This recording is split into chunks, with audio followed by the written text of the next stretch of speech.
नमस्कार, आपका nation TV Bharat में स्वागत है। मैं हूं आपके साथ प्रतिमा साहा। आइए बढ़ते हैं आज की खबरों की ओर। मोतिहारी में किसान एक बार फिर बेतिया राज की जमीन जोत कब्जा से छीनने एवं दाखिल खारिज सरकार से द्वारा निरस्त को लेकर बिहार सरकार के खिलाफ आंदोलन का आगाज किया गया। आंदोलन में पूर्वी चंपारण जिले के हजारों किसान भाग लेकर सड़क से लेकर सदन तक लड़ाई की बात करते हुए विशाल धरना प्रदर्शन किया। बता दें कि बिहार सरकार के द्वारा कानून लाकर बेतिया राज की जमीन को चंपारण के किसानों से छीनने के षड्यंत्र को लेकर कई किसानों को नोटिस भी दिया गया। हालांकि बेतिया राज की जमीन पर किसान अपना हक जमा रहे हैं और इस पूरे मामले पर किसान नेता संजय सिंह ने विस्तार पूर्वक बताया कि कब बेतिया राज की जमीन अस्तित्व में आई और कब से किसानों के पास है। सुनिए बेतिया राज की जमीन से जुड़े पूरा सच किसान नेता संजय सिंह के साथ। बेतिया राज मैं आपको इतिहास बता देना चाहता हूं, क्योंकि बेतिया राज के संदर्भ में आप कुछ राजा उग्रसेन जहांगीर के समय में एक जमींदारी बनी थी। यहाँ ठाकुरशाही राजवंश का अंत हुआ था। बख्तियार खिलजी का जो बंगाल अभियान शुरू हुआ, उसके बाद बंगाल के यहाँ के सामंत थे ठाकुरशाही राजवंश, जो सुगाव डायनेस्टी थी, उसका पतन हुआ था। उसके साथ ही बेतिया राज की स्थापना हुई थी। बेतिया की जमींदारी की स्थापना बेत के जंगलों को काट के हुआ था, इसलिए बेतिया शहर की स्थापना हुई। और वहाँ कालांतर में आपको सुगौली संधि के साथ ही बेतिया के महाराजा बन गए थे। उनको महाराजा की उपाधि सुगौली संधि के साथ अंग्रेजों ने दे दी थी। आपको 1864 से 1888-89 आते आते जो उग्रसेन के समय प्रकाष्ठा पर बेतिया राज चला गया था, उसके बाद उनके उत्तराधिकारियों ने उसको आगे बढ़ाने का काम किया। लेकिन कालांतर में 1864 से 1888-89 आते आते बेतिया राज पर काफ़ी कर्ज हो गया था।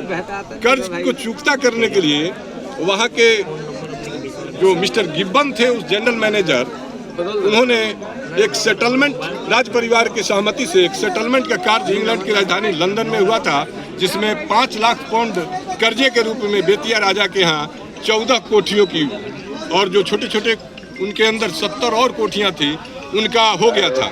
इस तगादे के बाद उन्होंने सेटलमेंट का रास्ता अपनाया और अपनी 1 लाख एकड़ जमीन उन कोठियों को अस्थायी प्रबंधन के लिए दे दिया गया था, जिसके एवज में 5.5 लाख के लगभग जमींदारी उनको सालाना तय हो गई थी, जो पहले 20 लाख रुपए हुआ करती थी। 1888-89 में जो खेमट भी उसके अनुसार रैयतों का तैयार हुआ है। 1916 में लगभग यहाँ का फाइनल खतियान बन के तैयार हो गया था, रैयतों का नाम दर्ज हो गया था।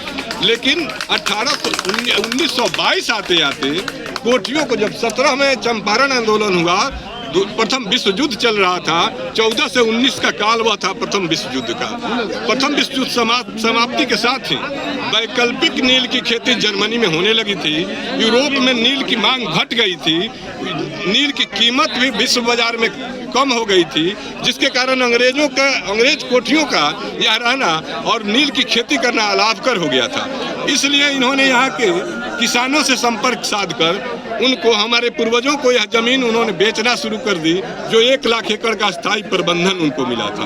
और 40, 42 और 46 तक तो लगभग 1 लाख एकड़ के करीब जमीन यहाँ के किसानों को सिवान, छपरा और देवरिया से भी बुलाया गया। कई किसानों को जो डुगडुगी पीट के बुलाया गया था हमारे पूर्वजों को, उन्होंने अपनी खेती की जमीन, अपने घरारी की जमीन बेचकर थोड़ा सस्ता लगने के कारण यहाँ जमीन ले लिया था। और 1946 के बाद 1956 तक जमींदारी उन्मूलन के समय एक मुश्त हम लोगों से, हमारे पूर्वजों से 10 वर्षों का रेवेन्यू बिहार सरकार ने लिया था आज़ादी के बाद, और पुनः रजिस्टर 2 खोलने का काम कर दिया, जिसमें रैयतों का नाम दर्ज हुआ, हमारे पुरखों का नाम दर्ज हुआ।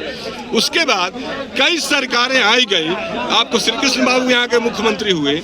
उसके बाद पुनः 1965, 66 और 70, 71 में यहाँ गरमजरुआ मुखिरदार, गरमजरुआ खास, गरमजरुआ आपको बकास्त ठेकेदार, बकास्त जैसी कई जमीनों का अब आपको 1888 के बाद 1897 में कोर्ट ऑफ वार्ड, जैसा कि आपको मालूम है, लगा था। महारानी जानकी कुंवर को अयोग्य घोषित कर दिया था यहाँ की अंग्रेज सरकार ने। शिवरतन कुंवर की देहांत हो गई थी, तो कालांतर में कोर्ट ऑफ वार्ड्स के अंदर भी अपन बची हुई 15,253 एकड़ जमीन जो सरकार कह रही है कि हमारी है, उसमें से भी उनके प्रबंधकों ने, उनके जनरल मैनेजर ने और प्रॉपर चैनल से यहाँ के अमीन, राजस्व कर्मचारी, CI और उस समय के तहसीलदारों ने अपने हस्ताक्षर से यहाँ के किसानों को वह जमीन ज़मीन बंदोबस्त कर दी थी। बहुत ही कम ज़मीन, लगभग 5 से 7 हज़ार एकड़ ज़मीन बेतिया राज्य की बची हुई है, जहां हम लोग खड़े हैं। इसके साथ ही कई कर्जालय ऐसे ज़मीन में खड़े हैं। तो मुझे नहीं लगता कि किसानों को जो पूर्वजों ने जो ज़मीन ली है उनको परेशान करने के सिवाय इस सरकार की कोई दूसरी मंशा है। इस कारण आज हम लोग जिला पदाधिकारी को और जिला पदाधिकारी के द्वारा यहाँ के आयुक्त को और राजस्व मंत्री बिहार सरकार के जो हैं उनको हम लोग पुनः जगाने चल रहे हैं कि आप जो कर रहे हैं जनतांत्रिक और लोकतांत्रिक सरकार का यह रुख जो है यह कदापि नहीं समझा जाएगा। यह तानाशाही वाली बात हो गई है कि जो आपको किसान सैकड़ों वर्षों से 70 साल 50 साल से जिनका रसीद कट रहा है, जो मालगुजारी देते आ रहे हैं, उनके जामंदियों को आपने निलंबित कर दिया और फिर आपने 26/11/2024 को आपने उन जामंदियों को एकाएक निरस्त कानून बना के काले कानून के द्वारा निरस्त कर दिया गया है, जो सरासर किसान विरोधी आपकी नीति को दर्शा रही है। हम आग्रह करते हैं आपके चैनल के माध्यम से कि सरकार जगे और किसानों की इस दशा को देखे। किसान इस गर्मी का जो अभी माहौल है या पर्व का हम लोग का आगे होली आने वाला है, सब लोग उसकी तैयारी में लगे हुए हैं। उसको छोड़ के किसान आज हम लोग के साथ खड़े हैं और अपनी मांग पत्र जिला पदाधिकारी के द्वारा राजस्व मंत्री और आयुक्त को सौंपने जा रहे हैं। हम लोग मांग कर रहे हैं सरकार से, हम लोगों की 5 सूत्री मांग है। मैं बता देना चाहता हूँ कि बेतिया राज नीलहे कोठी और मध्यवर्ती जमींदारों से और किसानों को जो जमीन प्राप्त है और जिसकी जामंदी 1/146 से चल रही है, उस पर लगे रोक को तत्काल आपको उठा ले।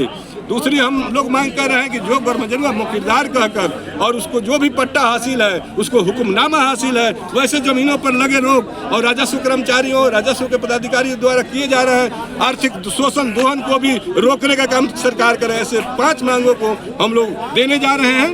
एक उदाहरण के तौर पर मैंने आपको इनको बताया है आपको, और हम लोग यही चाहते हैं कि सरकार जिस भरोसे के साथ यहाँ की जनता ने सबका साथ और सबका विकास नाम सचिन जी सबका साथ और सबके विकास के नाम पर जो सरकार 2014 में आई थी, अब मुझको लगता है कि सबका विनाश और सबका साथ का वादा उनका लगता है कि हम लोगों के बीच है। बहुत बहुत धन्यवाद।